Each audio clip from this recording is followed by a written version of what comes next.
Magandang araw guys. So itong nakikita niyo guys, ito ang taniman ng gulay na talong. Ito guys, yung nakita niyo guys, yan. Yung doon yan sa dulo, doon sa may bandang area dyan. Yung papunta doon sa dulo guys. So ang katabi naman yan dito guys, mga palayan. So may nag-araro nga doon sa unahan guys. So lapitan natin guys yung itong pananim na talong. Titingnan natin guys kung sa tingin ko guys mataba na pananim ng gulay na talong. So lapitan natin guys. Ito na guys, ito na, lapitan na natin.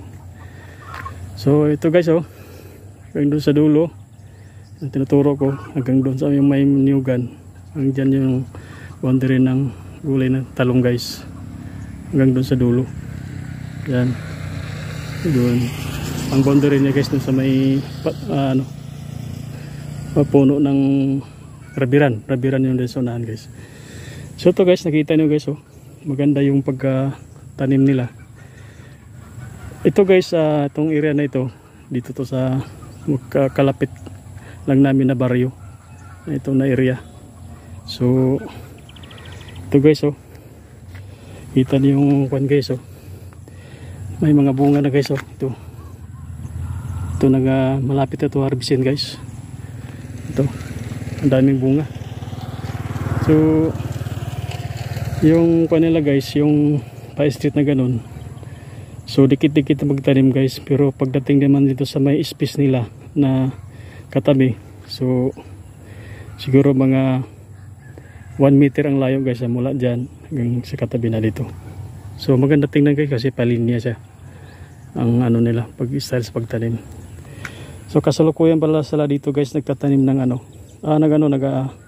nag-aabono ng 14-14 na guys. Nakita itong puti, yung abono nila guys sa talong.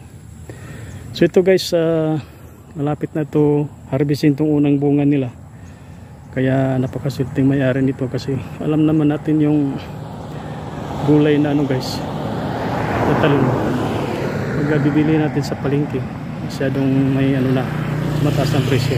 So jackpot ang may-ari nito guys.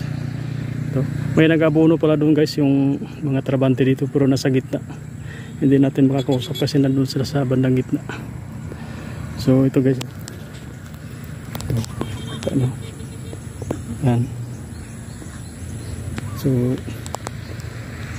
itong nakaganda na ito na area guys, kasi sinulid nila na pagtanim na talong. Yung guys ay tinuro ko kayo na yan.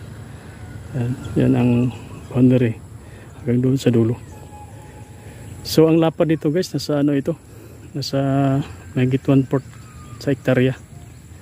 So maganda rin yung pagkatanim nila kasi una, malinis yung nila, yung gulayan nila na talong.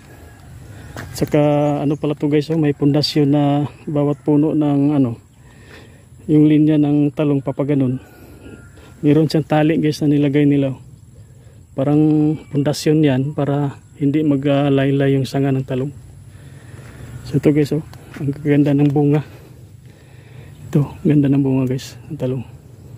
So next week ito pwede na harvestin yan, yung unang batch, kasi ang talong naman ito may first batch kasi katuloy-tuloy yung pamumungan itong talong nito guys. So guys, kung nagustuhan itong video ko, paki-like, paki-share at saka paki-subscribe at paki-pindot na notification bell para updated kayo sa sunod kong video.